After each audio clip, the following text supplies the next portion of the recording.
O nosso curso de Neurociência e Educação, você tem acesso a ele depois da inscrição durante 1 ano e ainda contribui, fazendo a matrícula, ainda contribui com os nossos projetos sociais que atendem as escolas públicas.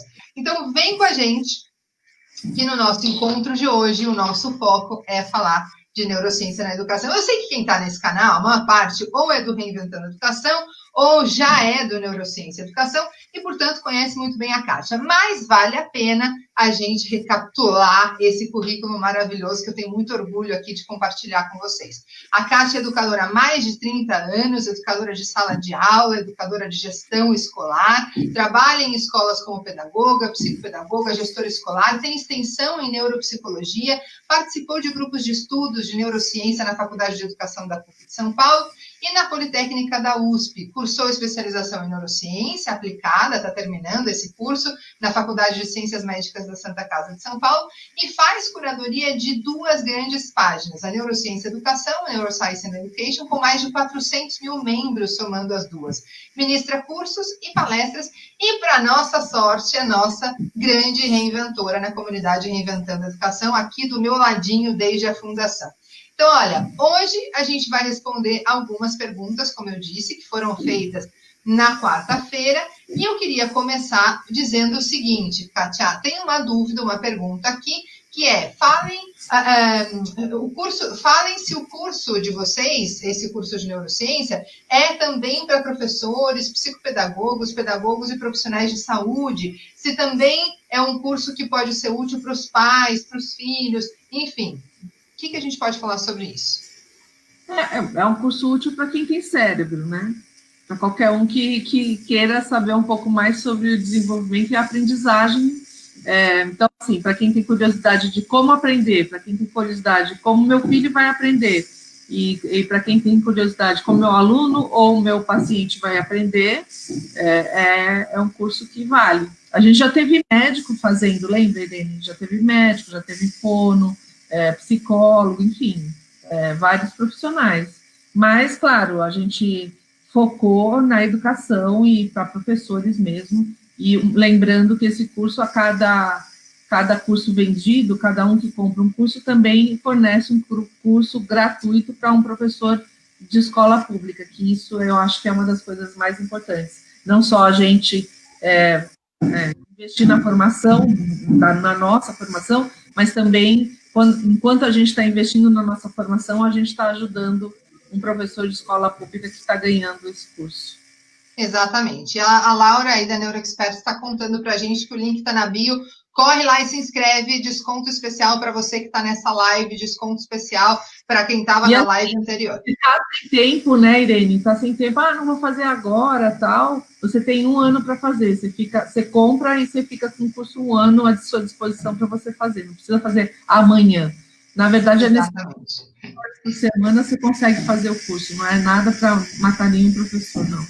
A Cacá está aí perguntando, pode ser para professora de teatro? Claro que pode. Gente, ó, é o que a gente fala desde que a gente pôs a primeira edição do nosso curso, a gente está na 3ª, tá? Você tem cérebro? Esse curso é para você. Vem com a gente, não importa o que você está fazendo profissionalmente, importa que você tenha um cérebro e precisa saber como é que ele funciona, importa que as pessoas que estão no teu entorno também podem se beneficiar desse conhecimento. Então, vem com a gente que você vai se dar super bem, tá bom? Para qualquer professor de qualquer área, Cacau, qualquer professor de qualquer área, vem com a gente.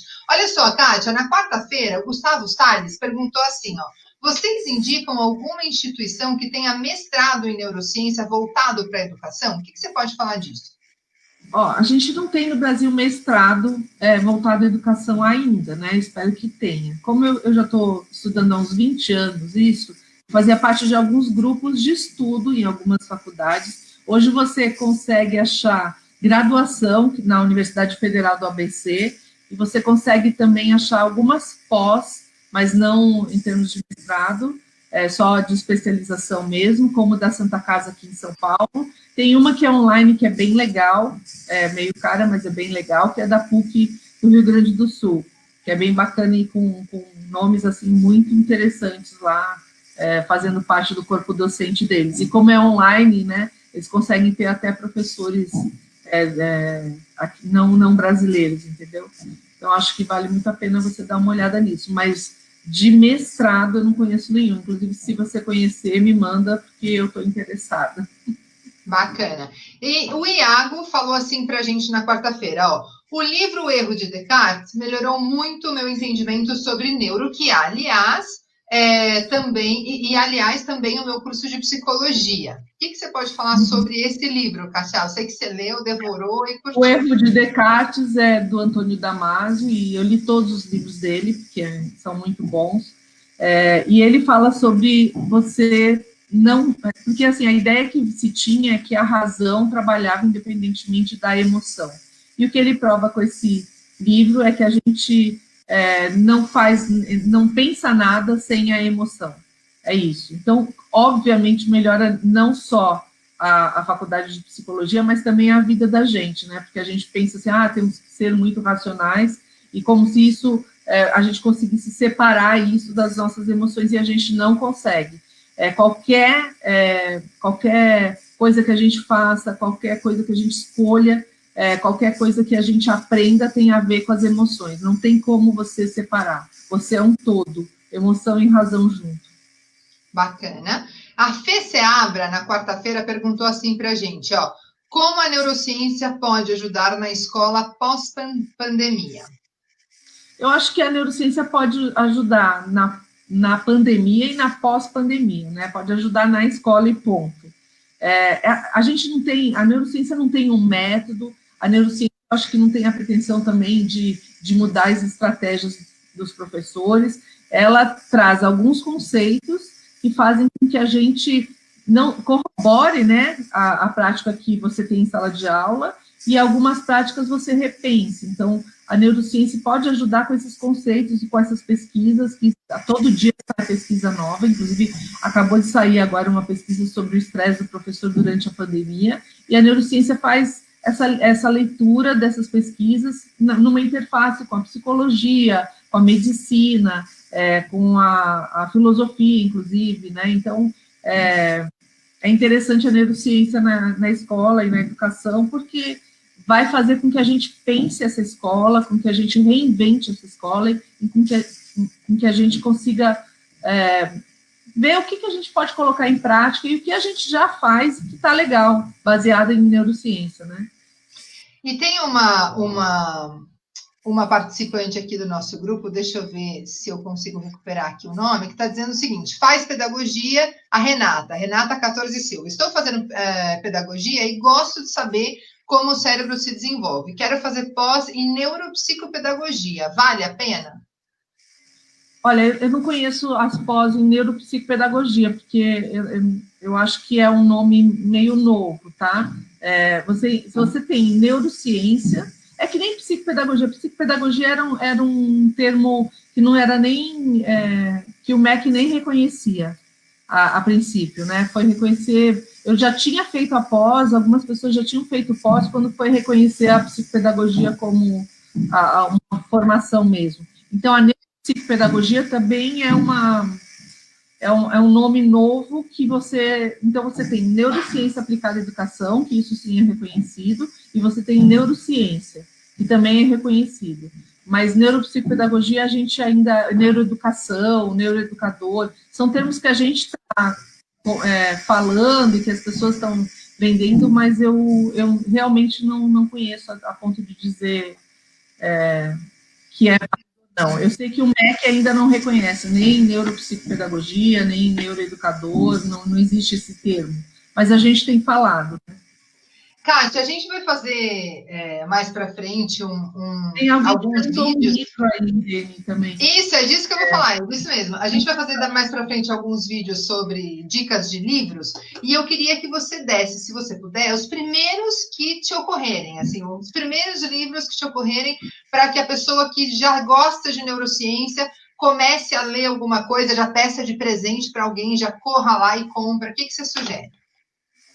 Eu acho que todos os do Oliver Sacks são muito interessantes, porque são pequenas crônicas que ele escreve e ele conta casos da clínica que são bem interessantes. Então, obviamente, não tem conceitos de neurociência aplicada à educação, mas tem conceitos de neurociência lá que são muito bons, né? Eu acabei de comprar esse livro aqui, não sei se vai ficar trocado, e esse autor aqui, ele tem vários livros muito bons também. Eu tenho um outro autor que eu gosto muito, e que daí é mais focado para adolescência, e ele também tem alguns livros focados para crianças. Então, assim, tem vários livros, eu posso sugerir milhares deles. Se você olhar aqui na a minha volta, agora, assim, um livro básico para quem quer começar é esse aqui, que chama O Cérebro que Aprende, tá? É um livro bem básico e ele tem um pouco de tudo. Talvez, eu ainda acho que não foi escrito aquele livro ideal para professor, porque eu acho que o livro ideal para professor talvez eu escreva, né? Estou esperando por isso. Mas, assim, eu acho que tem que ser um livro não muito extenso, mas que abranja vários conteúdos, sabe? Que tem uma abrangência maior. Então, você tem, assim, vários livros, mas com uma especificidade que você tem que ler vários para você entender. Os livros do Damásio também são muito bons para ler, e são ótimos em leitura. Eu gosto do Leonardo Mlodinow também, que tem alguns livros bem legais. Enfim, tem muito livro bom aí. Muito livro. No meu lado tem vários, mas... Bacana. Uma dica, gente, uma dica que eu posso dar para vocês é acompanhem a página da Kátia do Neurociência e Educação, que aí vocês vão poder também observar citações que ela faz o tempo todo, né, de vários dos livros que ela lê e acompanha e tudo mais. Então, acho que é uma boa ideia também começar por ali. Você vê uma frase, vê uma citação e gosta daquilo, vai lá, compra o livro, ou, enfim, e começa a se apropriar, e aí você começa a formar a tua biblioteca, né, a tua literatura preferida e tal. Eu acho que isso super funciona, né, Kátia?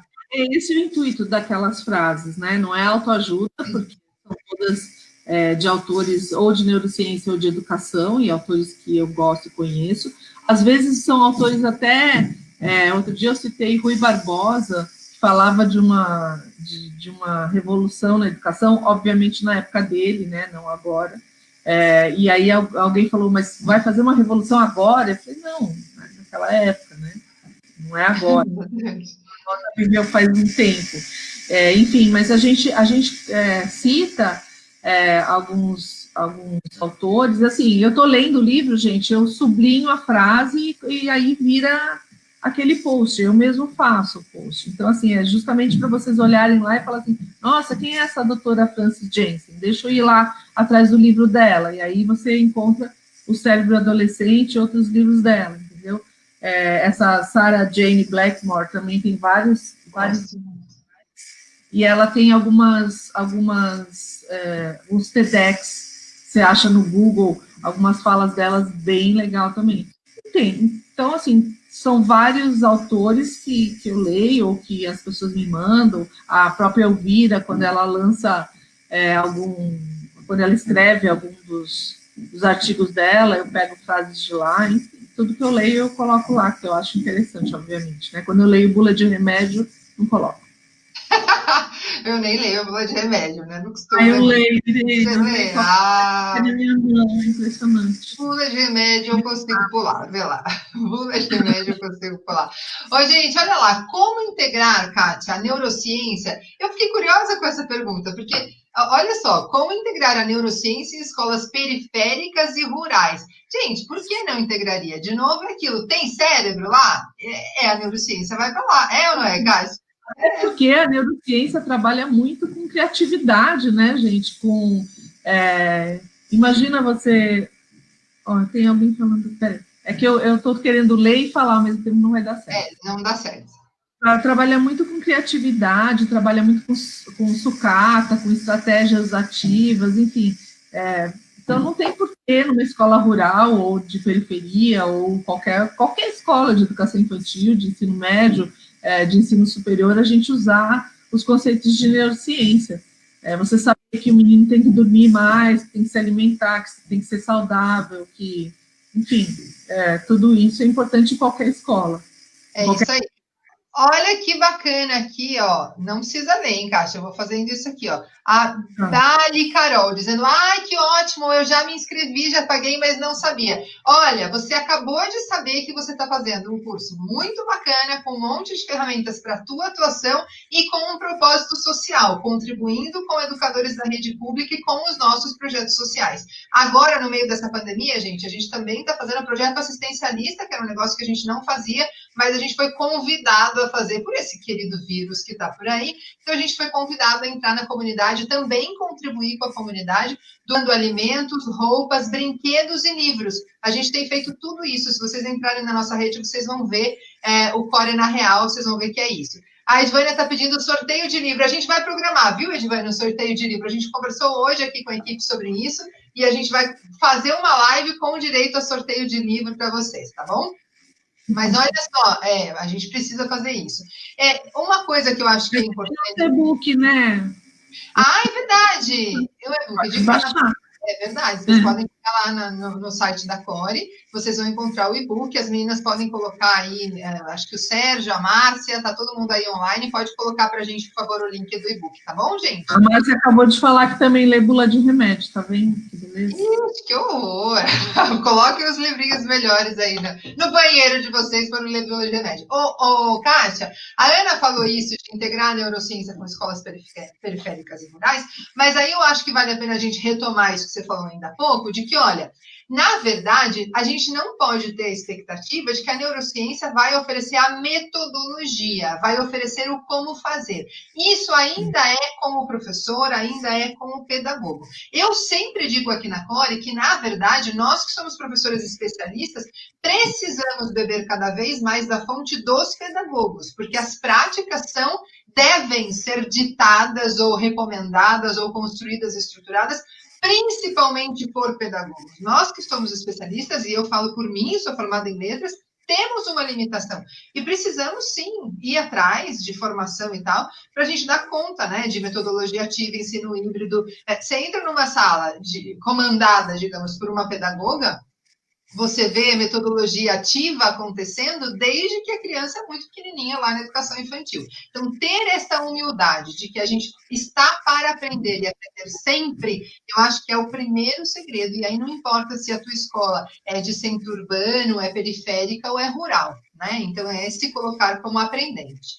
Cara, na verdade, a diferença... Por que eu falo que ainda não saiu o livro para pedagogo? Porque ainda não conheço nenhum livro que um pedagogo tenha escrito, né? Esses livros que eu mostrei aqui, ou são médicos, ou são biólogos, né? Ou são pessoas ligadas à neurociência mais à parte biológica, e pedagogo mesmo eu não vejo. E aí o pedagogo, ele vai pegar esses conceitos e vai... Eu lembro, você falou aí dos grupos de estudos que eu fiz, e aí um dos grupos de estudos era na PUC de São Paulo.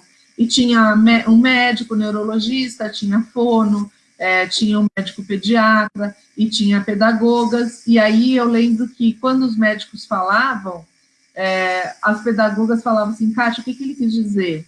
E quando as pedagogas falavam, os médicos falavam assim, Kátia, tira do pedagogismo e explica para a gente. Então, assim, se a gente sabe neurociência e sabe pedagogia, a gente consegue trabalhar nessa interface, né? A gente consegue fazer pegar as coisas da neurociência e levar para pedagogia e vice-versa. Mas só o pedagogo, e aí é aquela história do lugar de fala, né, Irene?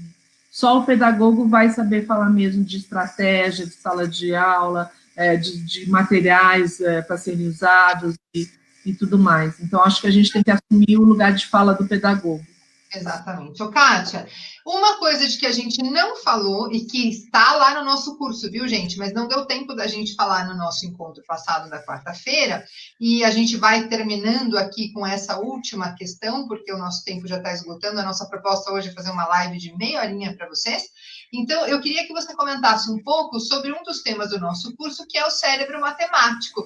Como é que é isso? Todo mundo pode aprender matemática? Será que até eu que fiz letras daria conta de aprender matemática? E outra coisa, será que tem uma diferença entre o cerebrinho da menina e o cerebrinho do menino? Por que tem muito mais menino lá na poli e muito mais menina lá nas letras? Conta pra gente um pouco disso. Na verdade, é mais cultural do que problema do cérebro, né? A gente é que faz isso e até certo ponto as meninas começam a ir melhor em matemática e depois de uma determinada idade parece que a gente culturalmente fala que os meninos têm mais facilidade.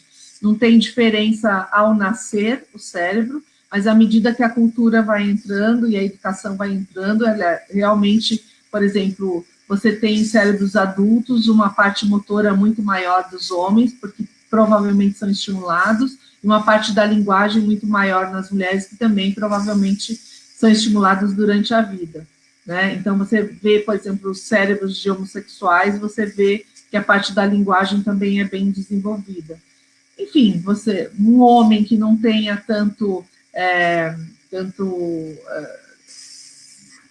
não faça tanto esporte, não tenha tido tanto estímulo, provavelmente vai ter outras partes mais estimuladas, porque a gente estimula a parte do cérebro que a gente usa, e isso acontece com a matemática, né? A matemática é uma questão mais de você acreditar que você pode aprender.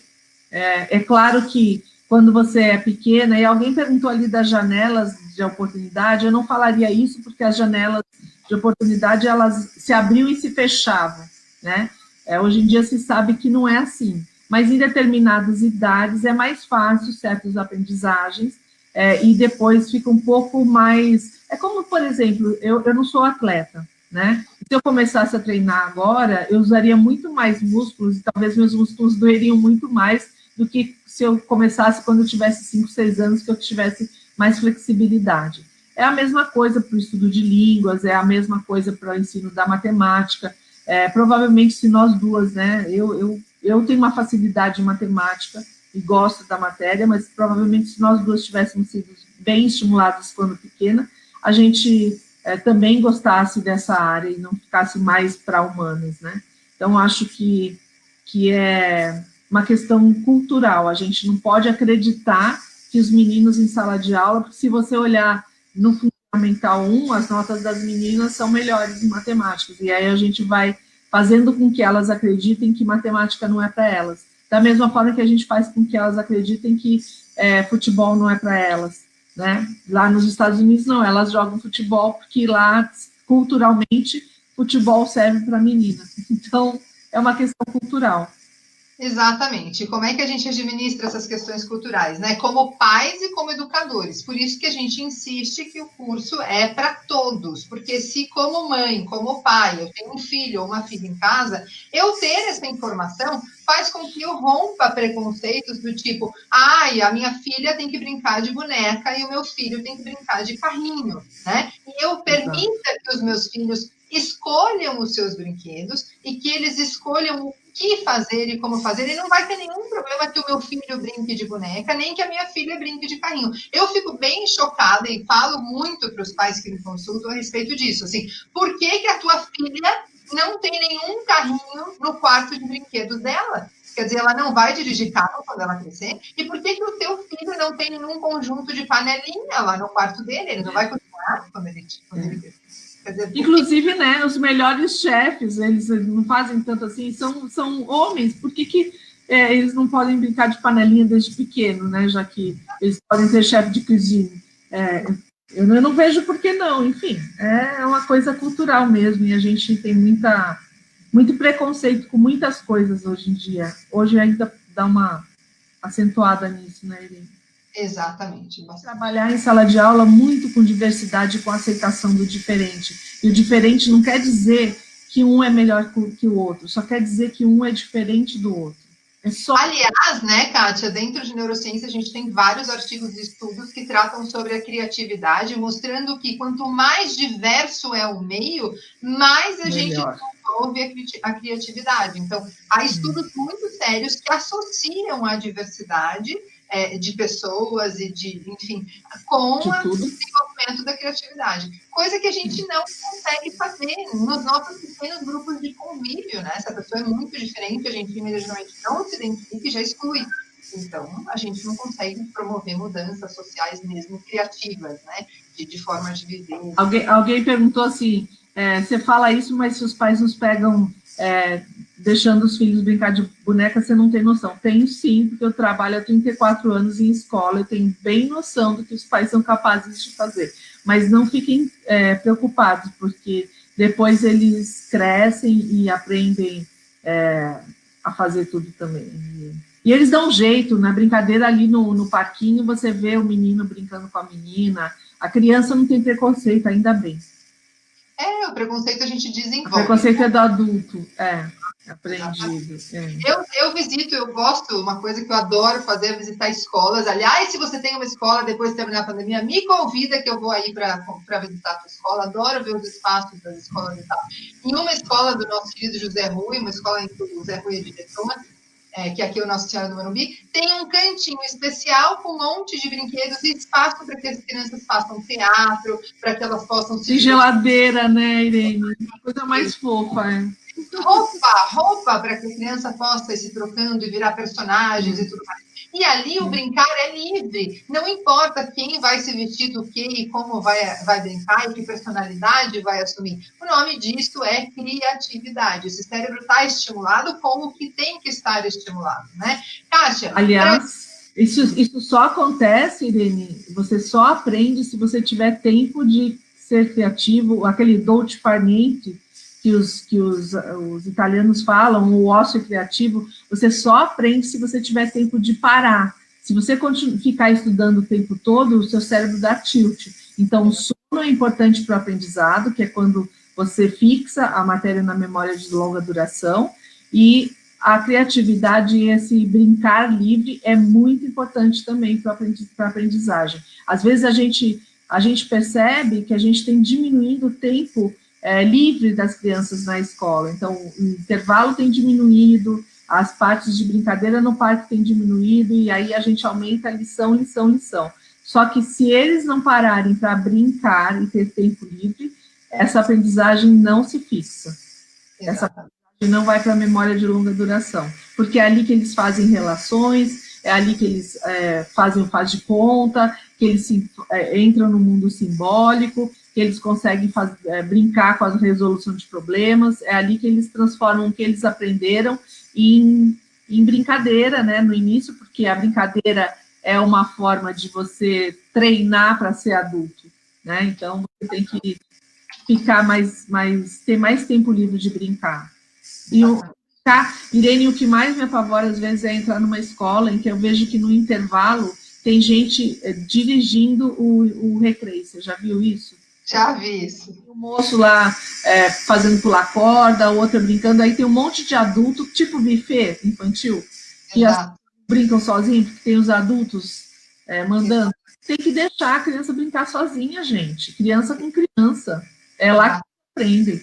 E aí, se eu puder dar uma diquinha de livro sobre lúdico, gente, leiam, que é uma leitura em espanhol, há poucos textos em português dele, que é o professor Raimundo de Nello. Ele é o pai da ludicidade, então se vocês puderem pesquisar um pouquinho sobre Raimundo de Nello, vale super a pena, porque ele mostra até, como alguém colocou aqui, ele comenta um pouco sobre como inserir o lúdico trabalhando ao mesmo tempo os conteúdos, né?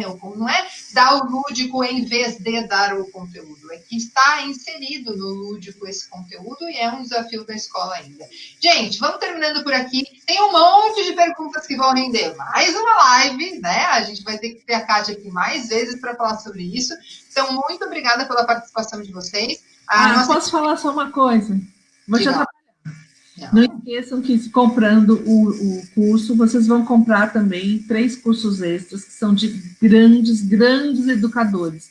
Um é o Zé Rui, outro é a Cristiane, e outra é a Cláudia Siqueira. Cláudia Siqueira, que trabalha com projetos, gente, que é muito, muito legal, que é lá do Siddhartha, minha amiga, e eu acho que vale a pena. Esses donos, gente, valem muito a pena, porque um fala sobre TDAH, que é pelo viés da neurociência. Da Cristiane. O Zé vai falar sobre BNCC e metodologias ativas, e a Cláudia vai falar um pouquinho sobre aprendizagem baseada em projeto.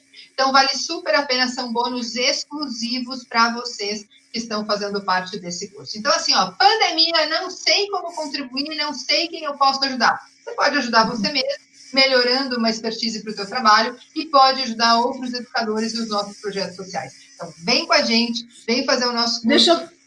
Apareceu uma pergunta ali, eu não estou querendo sair, você está percebendo, né? Mas por que a pedagogia tem preconceito contra homens? Na verdade, eu acho que os homens têm preconceito com pedagogia, porque você vê os homens fazendo pedagogia só quando, depois de um tempo, quando eles querem virar o gestor da escola. Porque apesar de a maioria das professoras serem mulheres, a maioria dos diretores são homens, e isso é uma coisa a se pensar, por que as mulheres não são as gestoras da escola também?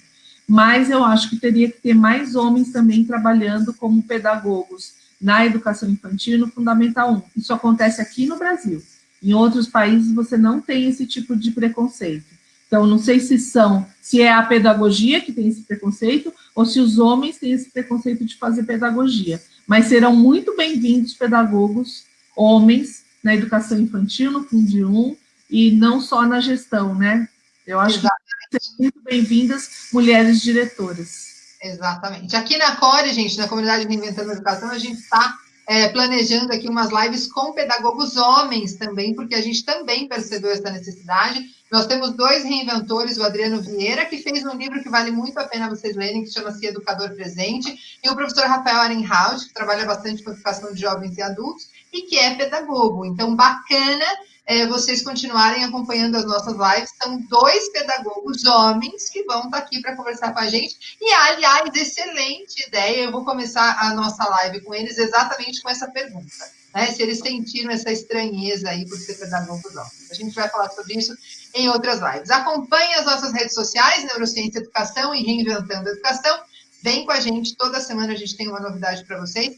Vai lá, corre lá, que são as últimas horas. Se inscreve lá no nosso curso. Kátia, gratidão imensa por mais contigo, por tanto aprendizado compartilhado. Ao nosso querido público, gratidão imensa. A nossa equipe toda presente aí, compartilhando links e cuidando de tudo. Valeu, equipe, valeu todo mundo, viu? Beijo grande aqui no Instagram. Obrigada para todo mundo, obrigada por esses meninos aí que falaram que fazem pedagogia também, parabéns para eles, porque eles vão fazer história, a gente precisa de meninos. Exatamente. Beijo, até mais, Kátia, obrigada, tchau, tchau.